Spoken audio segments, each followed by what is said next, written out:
Hello there, and welcome to this live workshop.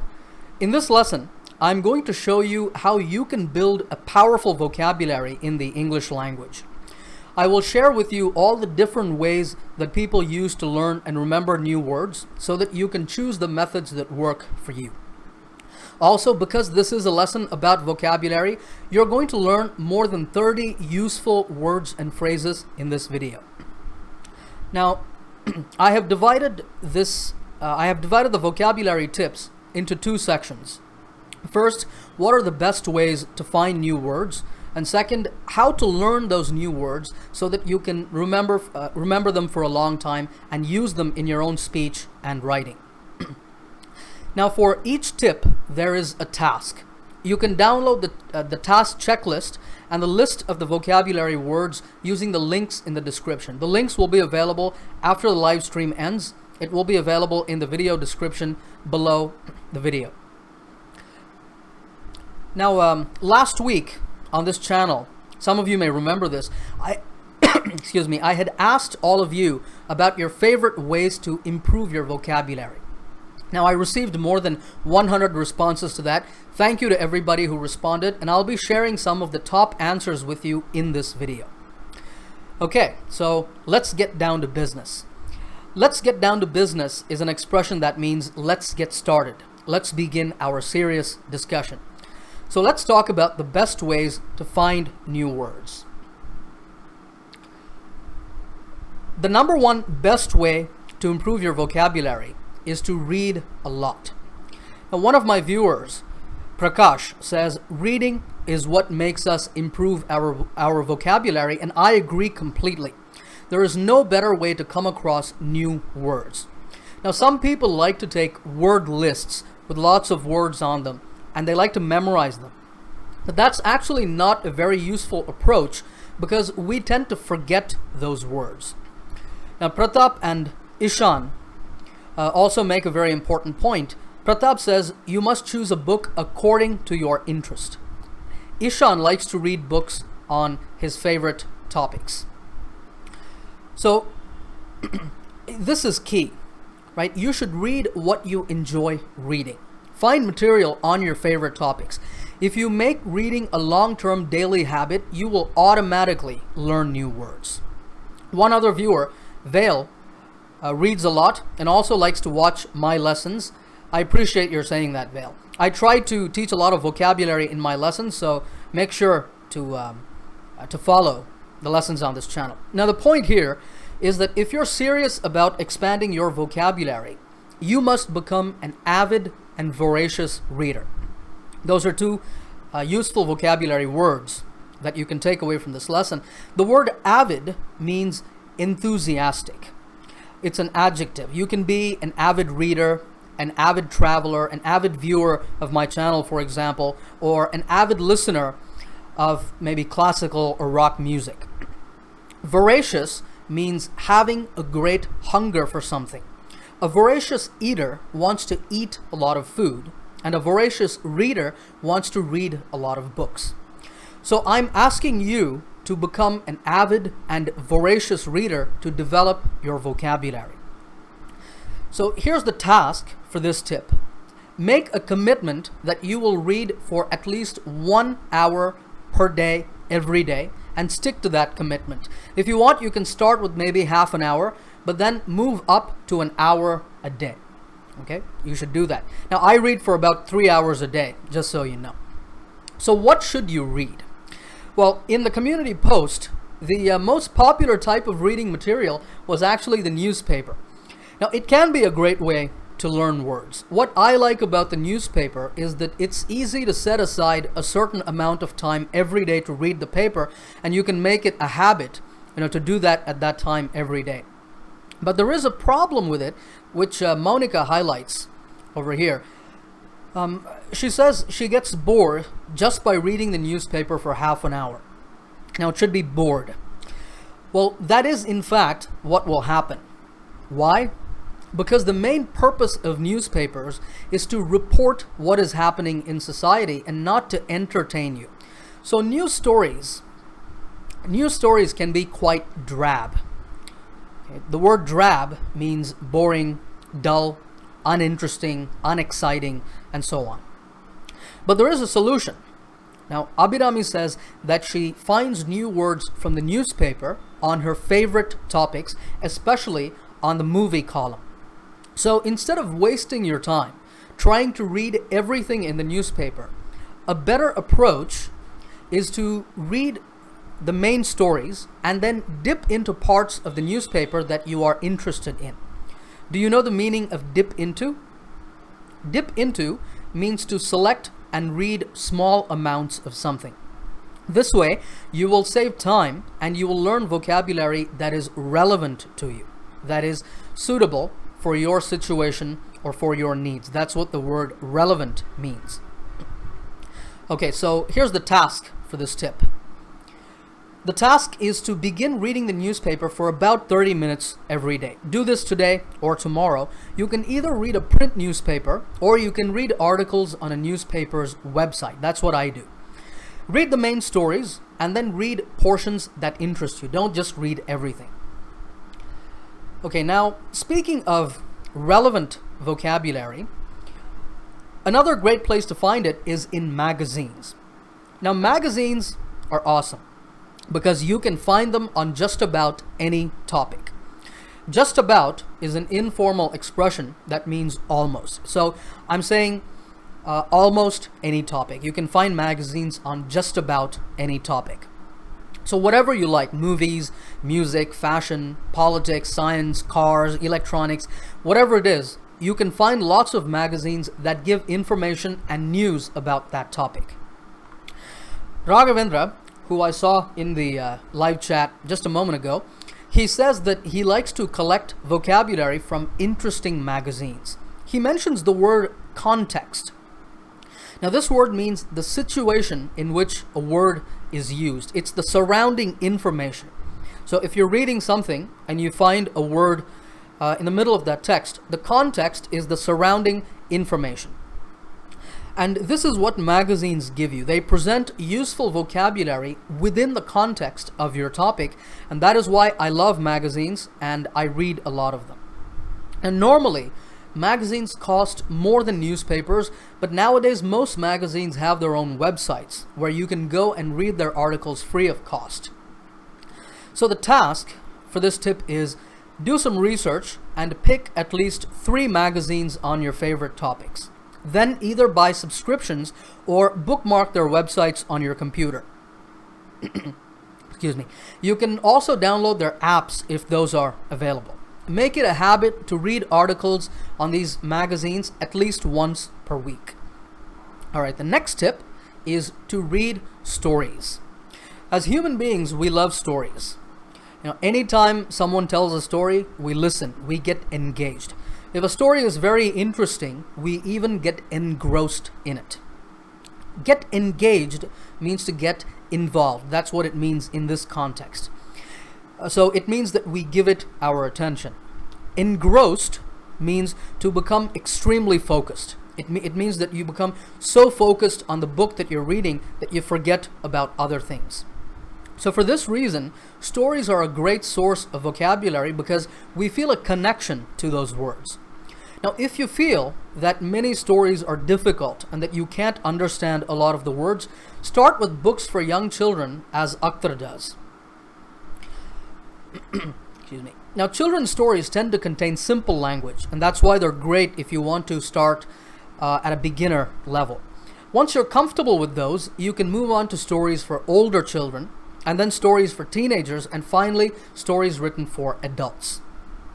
The task for this tip is find and read 1 short story in English this week. If you like it, make it a regular habit. Now, before we go on to the next tip, I just want to remind you, all of the tasks and all the vocabulary that you see in this lesson, all of that will be available for download as a document at the end of the live stream. You will find the links in the description. Okay. Now, when you are able to comfortably read stories for older teenagers or adults, when you get to that stage, you should add novels to your reading list. Now, what is a novel? A novel is a story, but it's a longer book, okay? A book that's 200 to 300 pages, maybe even more. The Harry Potter series is a great example of novels, and there are many more available on the market to suit various interests. Now, they're normally written for native speakers, so they will be the most challenging. Ashish says that in each page, he finds about 10 to 12 new words. So you can actually get a lot of vocabulary from novels. That's something that I used to do. I used to read a lot of novels when I was a teenager, and I was able to really improve my vocabulary using them. Now also, novels can draw you in and they can immerse you in the English language. Immerse means to put something into a liquid completely, like into water. In this context, I'm saying that novels will immerse you in the sea of English. So the task for this one is to go to a library or a bookstore. Now, if you read on a Kindle, you can go to the Amazon Kindle store. And I'd like you to get one novel, either a print novel, or an electronic ebook version, or one on your Kindle. But in whatever form, get a novel that you think might be interesting and just start reading it. Now, when you want to read, but you don't feel like holding a book in your hands, you can always find plenty of reading material free of charge online. One of my favorite places for reading on the internet is Wikipedia, the free online encyclopedia where you can read comprehensive articles on any topic of your choosing. Do you know the meaning of comprehensive? Comprehensive means complete, including all the important details. Of your choosing basically just means of your choice. It means the same thing. But of your choosing is a little more informal and a little more conversational. Now, I highly recommend that you use Wikipedia often as a learning tool. I'm pointing this out here because there's so much good information, a lot of excellent English articles available free of charge on that website. A lot of people don't use it, but I think you should. I do all the time. I use Wikipedia a lot. Now, it's available in many languages, but of course, I want you to read the English Wikipedia. Okay, and best of all, Wikipedia is free of charge. You don't have to pay anything for it. So the task for this tip is visit the Wikipedia website, explore it, look around, search for something that interests you, find one article and read it. You don't have to read the entire article. You can dip into parts that you find interesting. Now, up to this point, we've been talking about reading, but there are other ways to discover new words. One of these is to watch English language movies, which, as you can see from these comments, was also a very popular answer in the community post. Now, as Vaishnavi and Neto point out, reading can often get boring if you can't understand a lot of words and if you're pausing to look up the meanings in a dictionary. But in a movie, you can follow along with what is happening in the story, and you can enjoy it even if you don't understand everything. You will still learn a lot of new words, but movies can also help you to gain insight into the cultures of English-speaking countries. Insight means a deep understanding of something. Think of that word as insight, as if you can see into the inner workings of something, so you get a deep understanding of it. Now, when you watch a movie at home, it can be beneficial to watch it with English language subtitles and not subtitles in your own language. And this is something that many of the viewers whose comments we just looked at have suggested. By the way, beneficial is an adjective that means helpful or giving benefits. The task for this tip is watch one English language movie this week and note down some useful vocabulary from it. Then make a commitment to watch at least one English language film every week. Along with watching movies, you should also follow at least one TV series regularly. TV shows have a certain advantage over movies. Do you know what that is? The advantage is that a movie is maybe 2 hours long, whereas a TV show is much longer, lasting for weeks or even months. And you can get hooked on the show. To get hooked on something, like maybe a novel or a TV show, means to become really involved in it, maybe even addicted to it, so that you can't stop reading or watching it. Now, this idiom can also be used to talk about bad types of addiction, like a person being hooked on a drug. But of course, we want to get hooked on good, helpful things like books or TV shows. Now, TV shows force you to make an emotional investment in the story. That is, the story makes you feel a lot of emotions. You develop a deep connection with the characters and the world that the story takes place in. This is fantastic because this immersion will not only teach you lots of new vocabulary, it will make those words, phrases, and idioms that you come across easier to remember, because they won't just be floating around randomly in your mind. The words will be embedded in the story. To embed means to fix one thing strongly into another thing. So I'm saying that the new words will be fixed within the story in your mind when you watch a TV show. And this is a great way to bring those words into your active vocabulary. That is vocabulary that you can use. So the task for this tip is to start watching one English language TV series. Either find one on TV or look at some ratings on the internet, like on imdb.com, which is a website for finding movies and TV shows, or ask your friends. Okay, ask your friends for recommendations. Tell them to let you know what they watch, and you can watch that series as well. The benefit of doing this is that if you and your friends all watch the same TV show, you can discuss that show with each other in English from time to time. It's a very good exercise to work on your English. Now, there are other things that you can watch on TV besides a series. You can watch cartoons, as Babu Ratnam suggests. Just like reading children's stories, cartoons can be a lot of fun. Or like Tabassum does, you can watch the news. Watching the news on TV is a good alternative to reading the newspaper. Alternative means a different option or choice. Now, we'll come back to that in a moment. Vishal actually likes to watch interviews of famous people. You might also be interested in talk shows. That's where people sit down and have a conversation. An example of this is a podcast. That's the name for online radio shows. They're usually not available on TV, but I thought that I would mention them here. You can find podcasts related to any area of interest. Just go on Google or YouTube and search for your topic and podcast. For example, football podcast or movies podcast or even English learning podcast. And podcasts are great for learning vocabulary.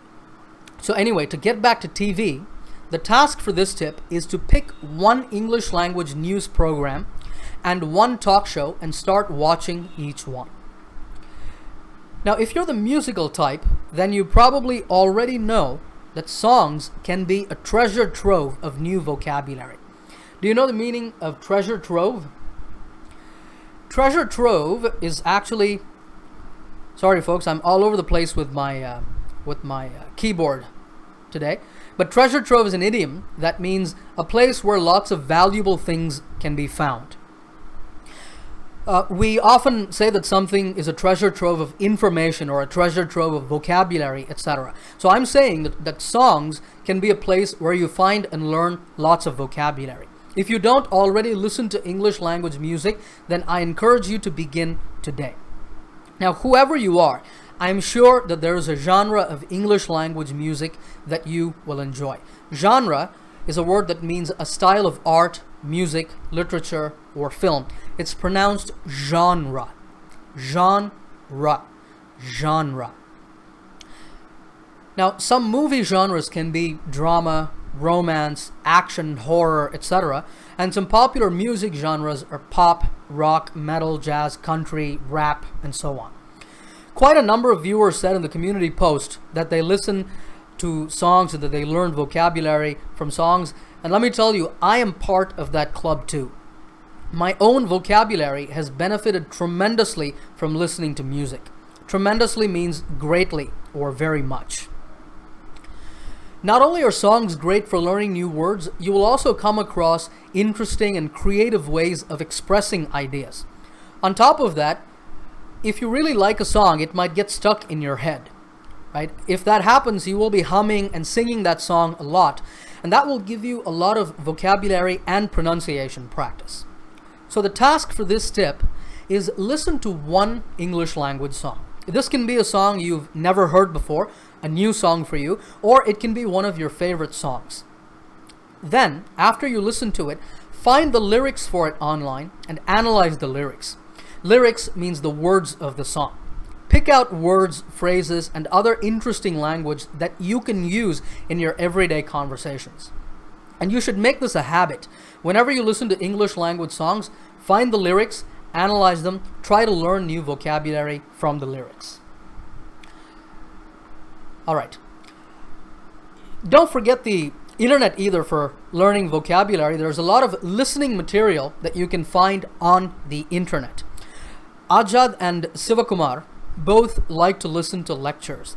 Now, Sivakumar also says that my lessons have helped to increase his vocabulary. I'm very happy to hear that. Asher listens to TED Talks. Now, if you don't know about TED, it's a company that produces lectures on various interesting topics. These are called TED Talks. The best part is there are thousands of TED Talks available free of charge right here on YouTube on the company's official channel. You see the link on the screen. Of course, there are also plenty of other useful channels that you can turn to for vocabulary.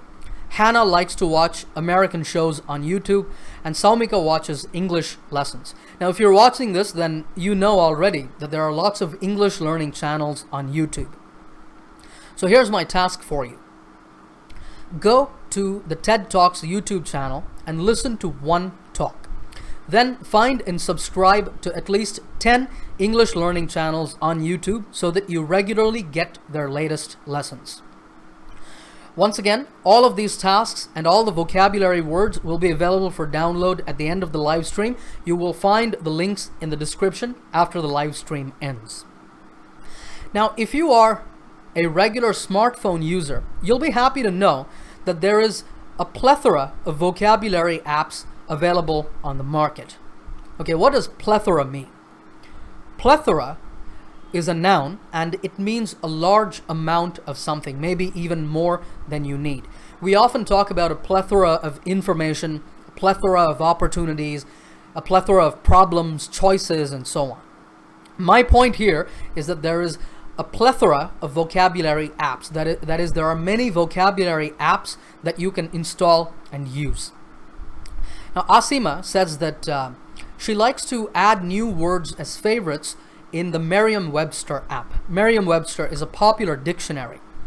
Now, personally, I'm not a huge smartphone user, but I went into the Play Store on my Android phone and I did a search for the term vocabulary, and I was pleasantly surprised to find thousands of highly rated apps. Pleasantly surprised means that it was a good surprise for me. There are even games, particularly word games, that can aid your vocabulary development. So my task for you is go to the App Store on your mobile device, then search for the term vocabulary and try out some free apps. Okay, so far we've talked about the best places to learn new vocabulary. But what should you do when you find new words? What do you do? Well, here's what you should do. Whenever you come across a new word that you want to learn, you should record it somewhere. We do this to make sure that we can come back and review our vocabulary words and not forget them. Now I forgot to show you this piece of text. It just says, whenever you come across a new word, you should record it. You can do this in a notebook. Now, if you're going to use a notebook, make sure you don't use that notebook for any other purpose. Make it your vocabulary notebook and use it only for recording and reviewing vocabulary.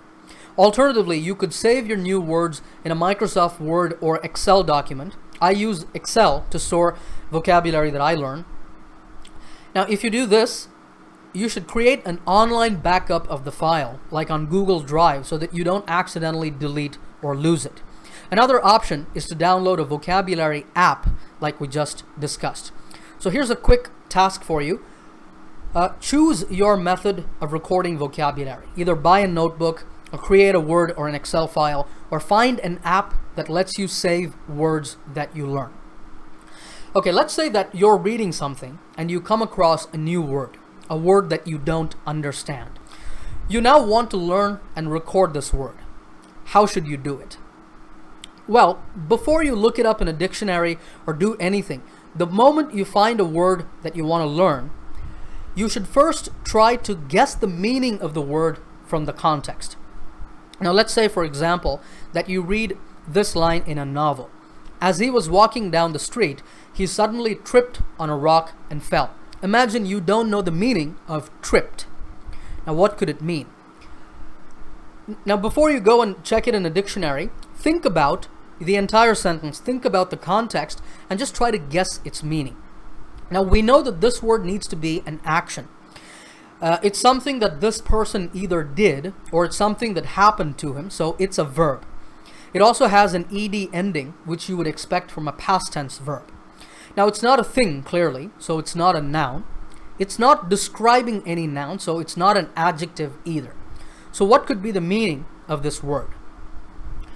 Well, if he tripped on a rock and then he fell, then it could mean the same thing as stumbled. That is, he hit his leg on the rock accidentally, which caused him to fall, and that is actually the meaning of the word. So this is how you do the guessing. Look at the whole sentence and try to come up with the meaning of the word. The benefit of doing this is that you will have a prediction for of the meaning before you check it in a dictionary, and that will make the exercise meaningful.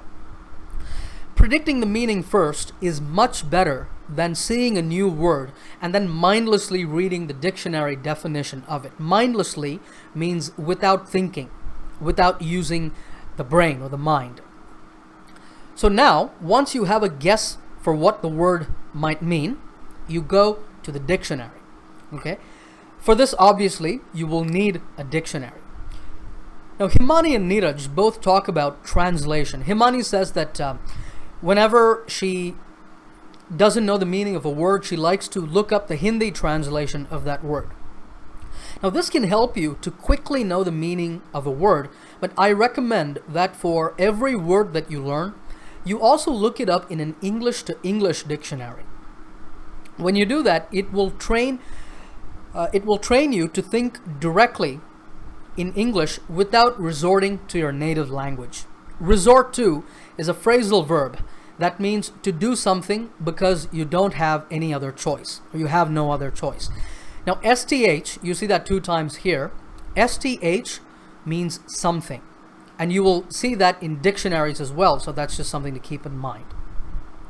So anyway, I'm saying here that using an English to English dictionary will get you out of the habit of going to your native language every time. Now, some of you have said that you like to read the dictionary in order to learn new words. K8 Flyer says, when I was young, I had a dictionary in my bathroom. That way, every time you use the bathroom, you can read the dictionary, and pretty soon you can read it cover to cover. Cover to cover means from beginning to end.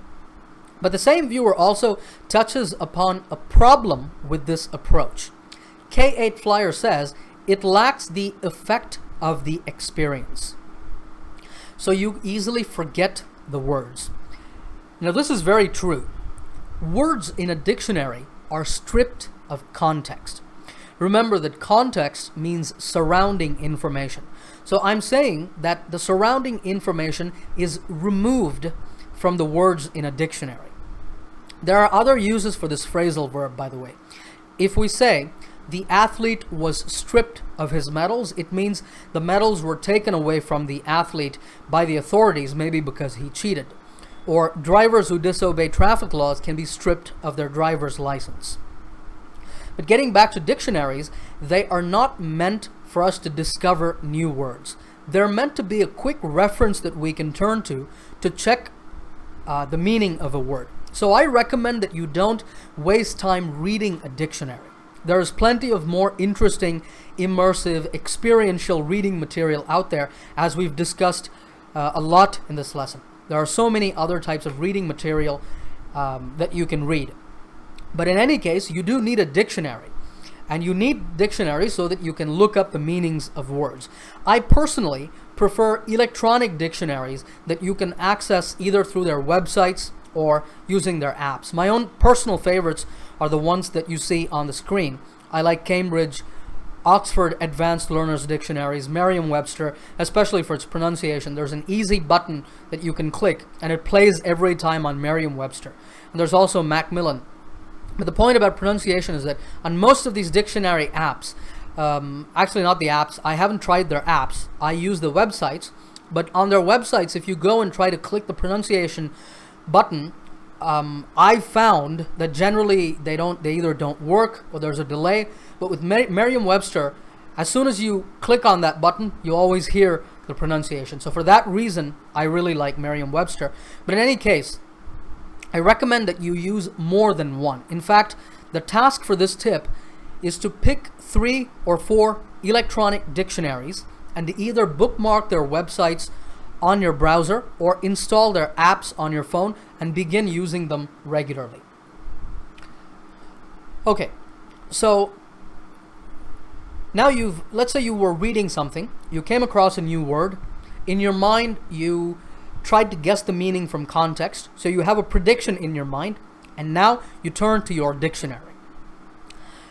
So you look up the word, and you want to record it in your vocabulary notebook. So first, check the part of speech and the definition in the dictionary and see if your guesses were correct. But do be careful, some words function as different parts of speech in different situations, and you might find multiple meanings for the same word in a dictionary, so you will need to find the meaning that best fits your current context. And read that definition a couple of times to make sure you fully understand it. After that, you should copy the definition and part of speech to your vocabulary notebook or file. Now, most people will stop here and move on and continue reading, but not you, the learner who is committed to building a powerful vocabulary. There are a few other important pieces of information about the word that you should record. You should copy the pronunciation symbols from the dictionary to remind you of the correct pronunciation of the word in the future. And this is where electronic dictionaries are very useful. They allow you to listen to a recording of the correct pronunciation, as I just mentioned a while ago. So let me give you an example. Let's say that the word you're learning is obnoxious. This word means very rude, unacceptable, or offensive. We often talk of a person's obnoxious behavior. Now this word has 3 syllables, obnoxious, and the stress is on the second syllable. So obnoxious.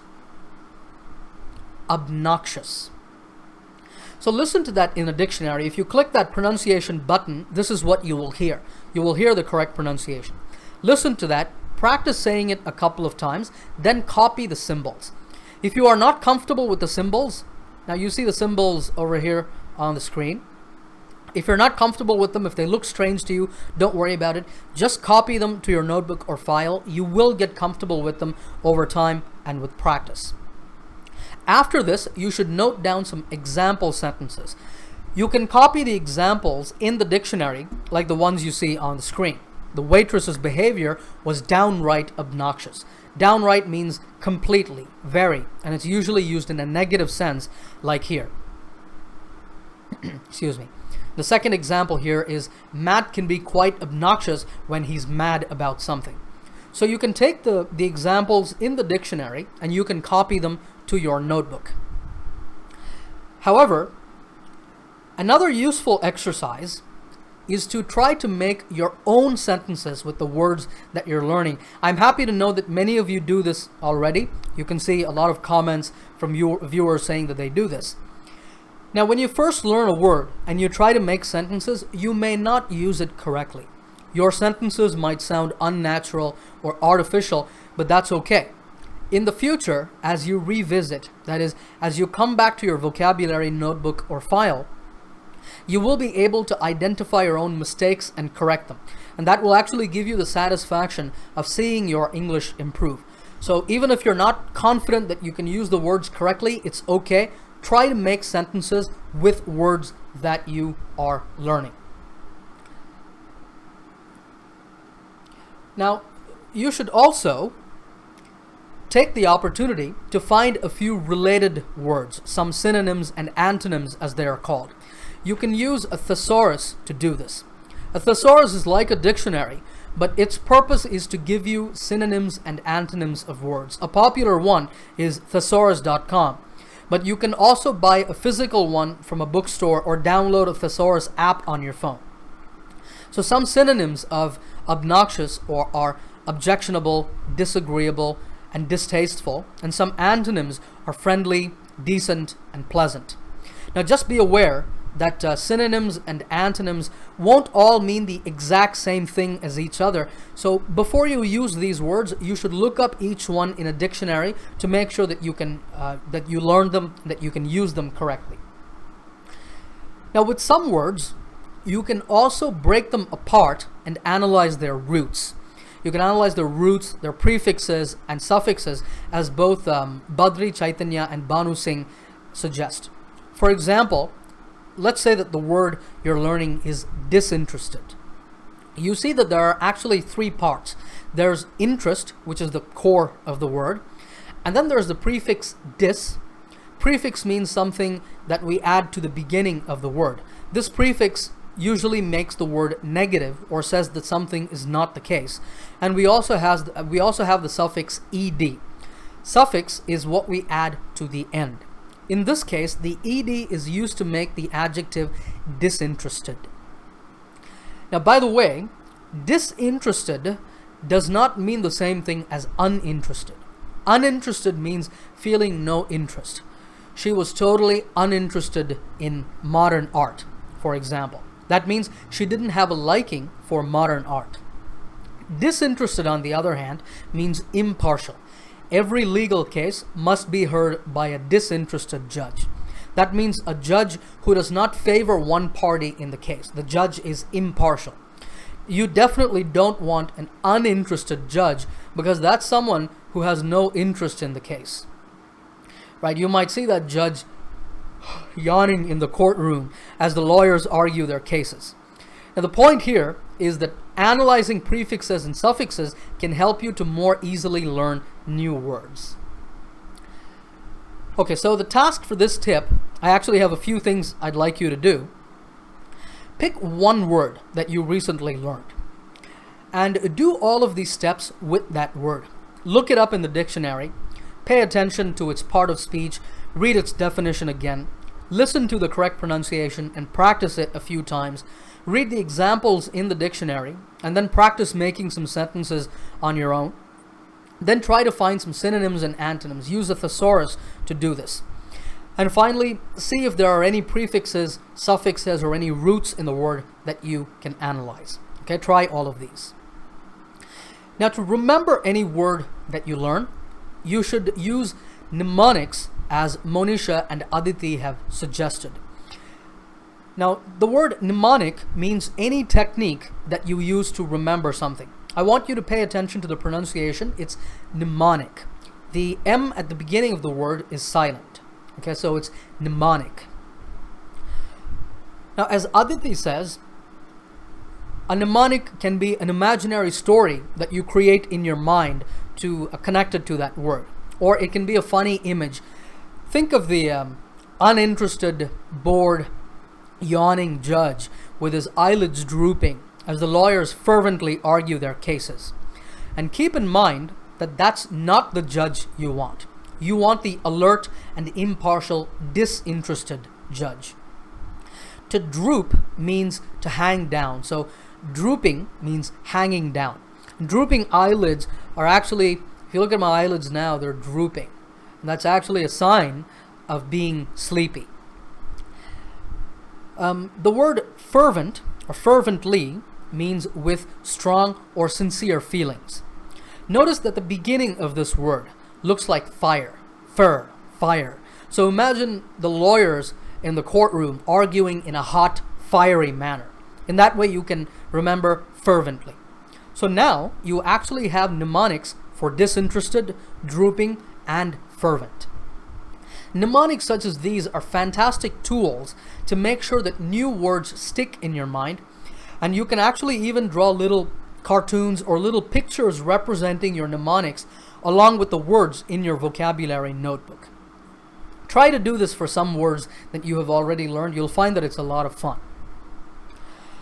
Now, the most important thing in remembering vocabulary for a long time is review. You must regularly revisit and review words that you have learned in the past.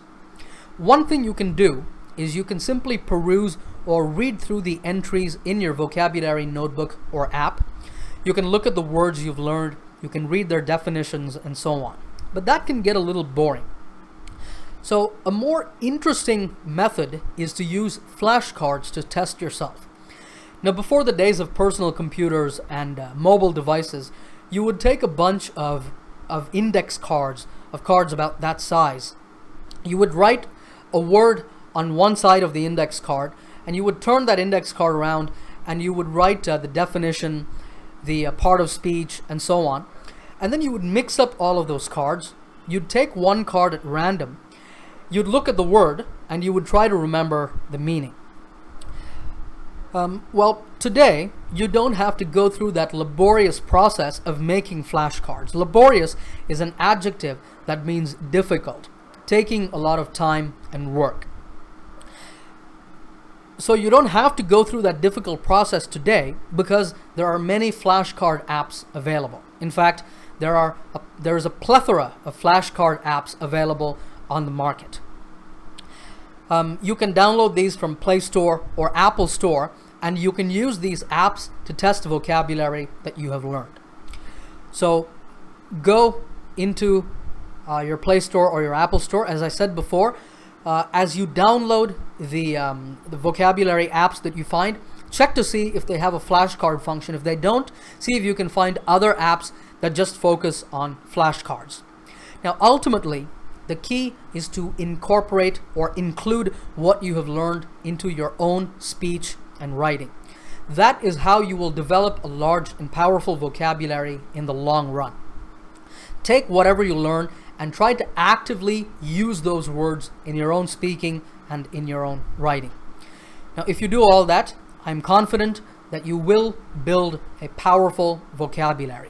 All the tips I have shared with you in this lesson, many of them came from the community post that all of you contributed to, but these are tips that all of them are steps that I personally have taken. These are all things that I have done in my own life to improve my vocabulary, so I know that these work. Don't forget to download the task checklist and the vocabulary notes from this lesson from the links in the description below. They will be available at the end of the live stream. I hope you found the lesson useful. As always, happy learning, and I will see you in another lesson soon.